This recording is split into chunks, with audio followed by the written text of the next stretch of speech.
Syungo yung gamit namin kasi tawag nito, alangan naman, hindi naman tayo mayaman dito sa bundok. Wala naman tayo dito, shilin. Diyan sa mga mayayaman lang yan ng mga shilin-shilin na yan. Pero dito sa bundok, syungo yung gamit namin. Ba? Syungo. Kasi nga sabi nga karamihan, sabi nila, pag syungo lang daw yung gamit mo, mas masarap yung kanin, di ba? Totoo. Yan.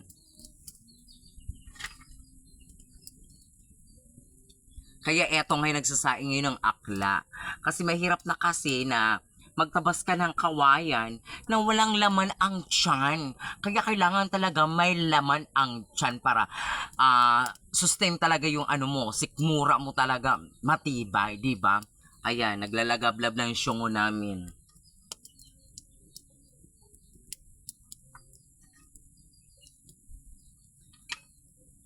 Siyempre pagkatapos ko mamaya magsaing, ayan, maghahanap naman ako mamaya sa gilid-gilid ng mga gulay para ulamin. Buti pa kayo nakakaulam kayo dyan kasi andyan kayo sa sa syudad. Kami dito mahirap. Naku, napakahirap namin. Ito lang, syungo lang. Wala pang ulam. Maghahanap pa maya sa mga gilid-gilid. Pero swerte kami kasi kahit walang pera, makakaulam ka talaga dito. Magtiyaga ka lang.